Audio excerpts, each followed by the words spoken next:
राजीव के लिए यह मकान सौगात था। पुराना जरूर, लेकिन शहर के सबसे महंगे इलाके में।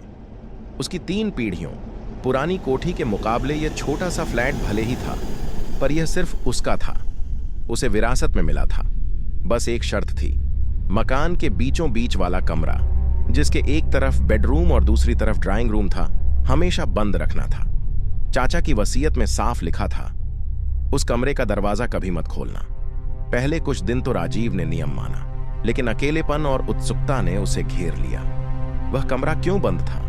क्या उसमें कोई खजाना था, कोई रहस्य? एक रात शराब के नशे में धुत होकर उसने पुरानी ताला तोड़ डाली। दरवाजा चरमराता हुआ खुला। अंदर बदबूदार हवा का एक झोंका आया। कमरा पूरी तरह खाली था, सिवाय एक चीज के, दीवार पर टंगा एक बड़ा सा पुराना आईना। उसका चांदी का फ्रेम काला पड़ चुका था और कांच पर धुंधली परत जमी थी। राजीव ने आईने के सामने खड़े होकर अपनी शक्ल देखनी चाही, पर धुंधलेपन में उसकी परछाई धुंधली और विकृत सी लग रही थी। उसे एक झोंका सा लगा, जैसे कोई उसके कान के पास से फुसफुसाया हो। उसने पलट कर देखा, पीछे कोई नहीं था। अगले दिन से अजीब घटनाएं शुरू हो गईं। रात को सोते वक्त उसे लगता कोई उसके बेडरूम के दरवाजे के बाहर खड़ा है। जब वह जागता तो दरवाजे की ओर देखता, पर वहां कोई नहीं होता।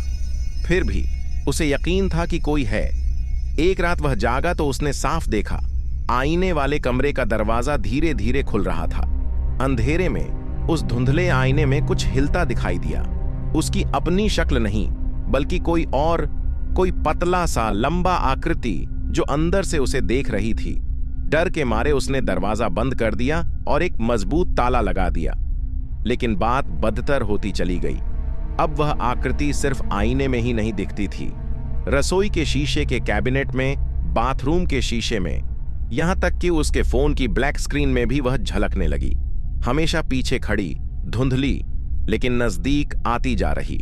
एक दिन टीवी बंद करते हुए उसने स्क्रीन में अपनी परछाई देखी, और इस बार वह आकृति उसके ठीक पीछे खड़ी थी। उसके काले खोखले आंखों के गड्ढे सीधे राजीव की आंखों में देख रहे थे। राजीव चीखता हुआ पीछे मुड़ा। वहां कोई नहीं था। उसकी हालत खराब होती जा रही थी। वह सो नहीं पा रहा था।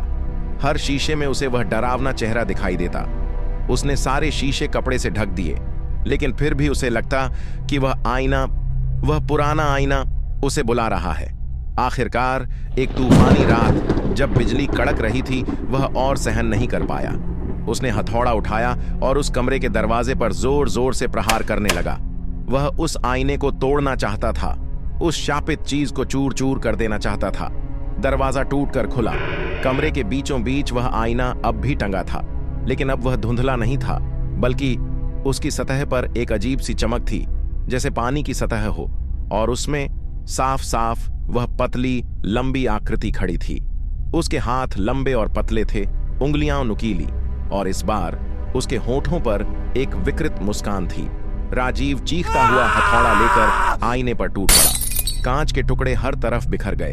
एक तेज दर्द भरी चीख हवा में गूंजी, जो बाहर गरजने की आवाज में खो गई। राजीव जमीन पर बैठ गया, हांफते हुए। खत्म हो गया, सब खत्म। थोड़ी देर बाद जब उसकी सांसें सामान्य हुईं, तो उसने सामने की दीवार देखी। आईना तो टूट चुका था, लेकिन उसकी काली पड़ी फ्रेम अब भी वहीं टंगी थी, और उस खाली फ्रेम के पीछे की दीवार पर एक और आईना था, एकदम साफ, चमकदार।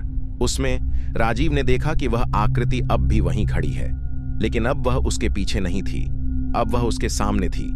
फ्रेम के पीछे के आईने में राजीव की अपनी आंखें नहीं थीं, वहां वे ही काले खोखले गड्ढे थे।